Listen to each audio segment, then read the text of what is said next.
Good morning. This is Mark Wallace, and it is Friday, the 24th of April. We are in the midst of the coronavirus pandemic, and Pastor Alex asked me to reflect on one of Jesus's I am sayings and provide those reflections to you either in writing or by Zoom. And since I've been doing so much Zooming lately, I thought I would try recording my comments here to you by video. I'm happy to be here, and I hope these reflections provide comfort and solace in the time of the pandemic.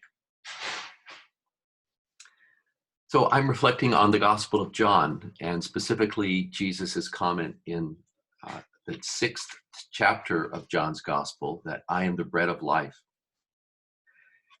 And the main point I want to communicate this morning is that Jesus is using here a powerful metaphor to express a sensibility that I think is critical for our well-being during this time of the pandemic.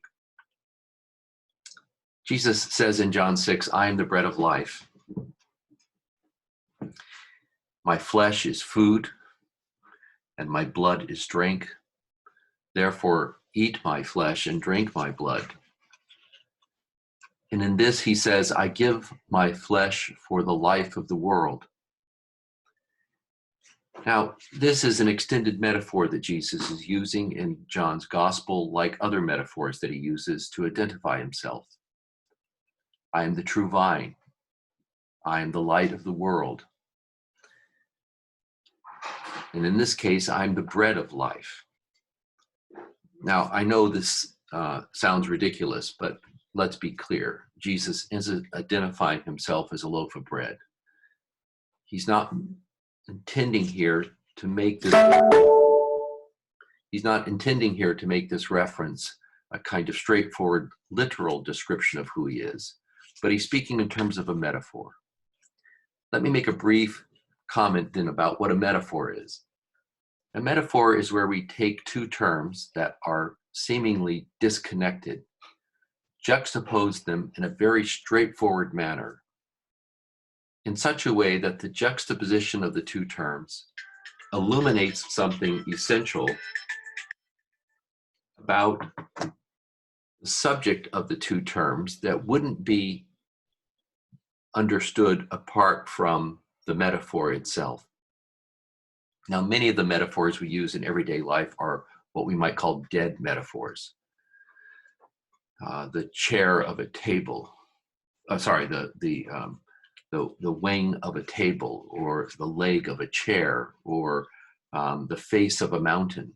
These are metaphors that have come into everyday English over time and no longer illuminate for us anything particular about a table or a chair or a mountain.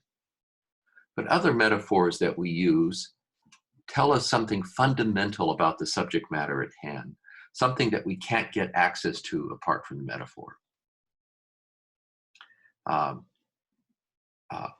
I cry a river. Today the lake is glass. Donald Trump is a peacock. These are metaphors that may tell us something fundamental about the subject matter at hand. If I'm talking about Donald Trump and I want to communicate that there's something about him that is preening and strutting like a peacock, to make a declarative metaphorical statement, Donald Trump is a peacock, isn't saying that he's a winged creature, an avian being, a bird. It's saying that there's something fundamentally peacock-like about him. And that kind of a description, using a metaphor, is the kind of literary or figurative description that Jesus uses here to identify himself in the Gospel of John.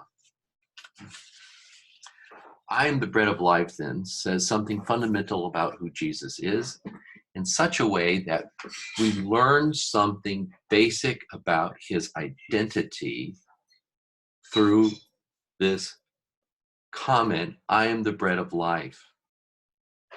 And he goes on to say, I am the bread of life. Eat my flesh and drink my blood, because my flesh is food and my blood is drink. Now, at first glance, this metaphor, Jesus saying that he is bread and identifying his body as bread and his flesh as, identifying his body as bread and his blood as what it is that we should drink. This kind of extended metaphor was, to say the least, off-putting and odd for the people who first heard it in Jesus's time. The early Christians, known for this kind of metaphorical way of speaking, were initially criticized by good Romans as cannibals.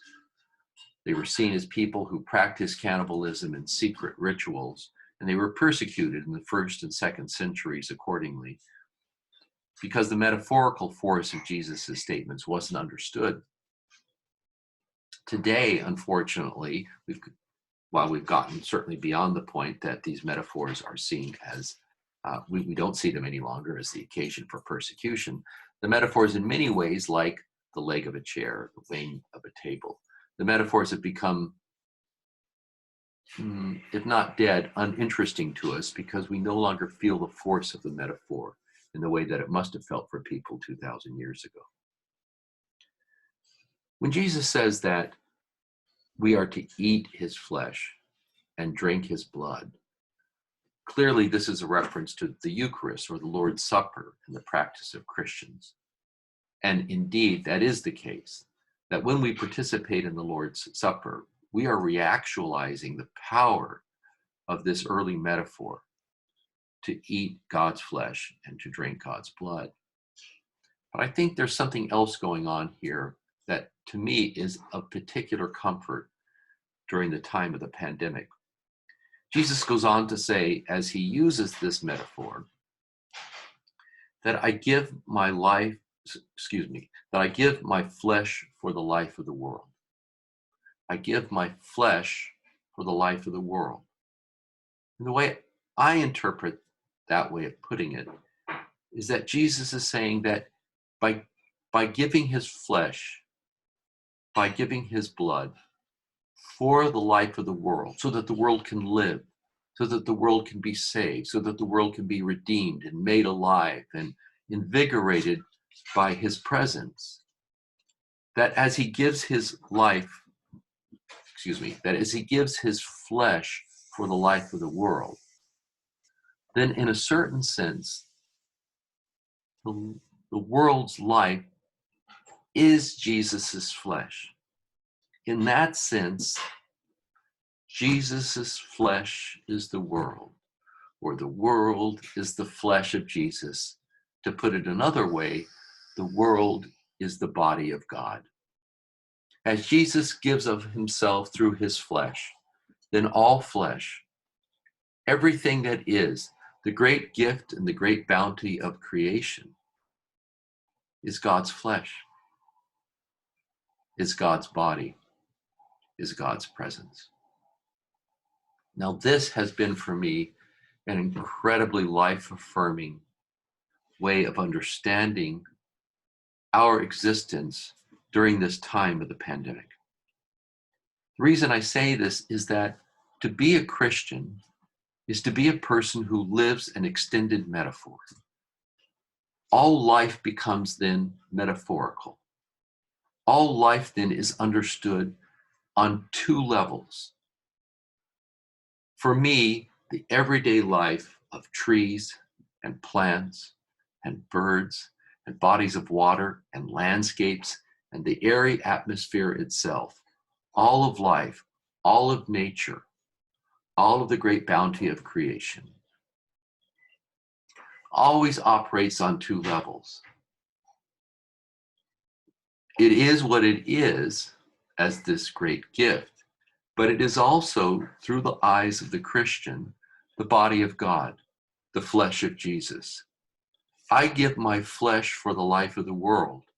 And so all flesh, all matter, all things, all of the natural world is the body of God, is the flesh of God.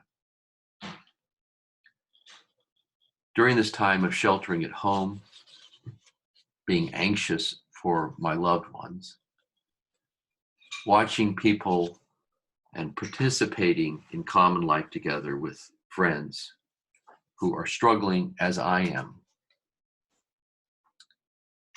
I've taken refuge in the natural world, and I'm fortunate to live in the community of Swarthmore and here live next to the Crum Woods, a 200-acre fragment of a once great forest, which has become a place of refuge, a place of sanctuary for me as I spend hours, many days in the woods, quiet and alone, feeling invigorated and feeling encouraged by the great bounty of creation, God's flesh, the body of Jesus.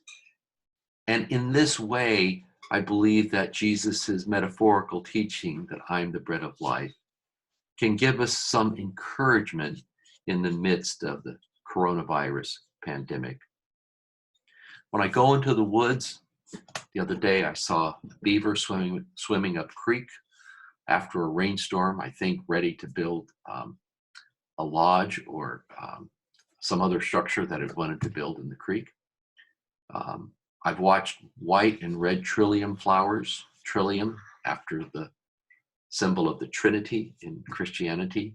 Trillium flowers, an ephemeral wildflower growing on the far bank of the Crum Woods, are coming into presence during this time of the year. Dogwood trees are blossoming, and myriads of songbirds are passing through the woods at this time of the year, creating the beautiful music throughout the woods, and other birds like the pileated woodpecker, a rambunctious jungle bird that flies through the tree canopy, cackling loudly, building its nest, and flashing bright colors of red and black and white as it makes its way through the forest.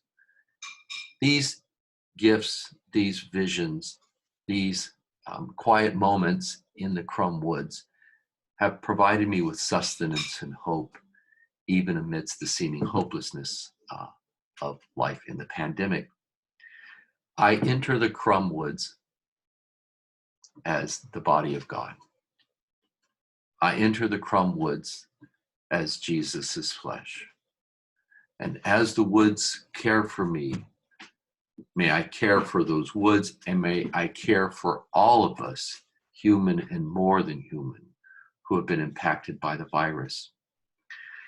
Living the Christian life in continuity with Jesus's teachings, living the Christian life as an extended metaphor, where we have the perspective to see all things on two levels, what is on the one hand, and what we might be able to see as the flesh and the body of God on the other, for me has been a source of encouragement and renewal and hope.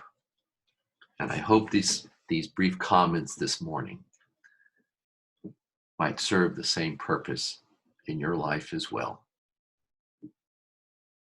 Thank you for this opportunity to speak.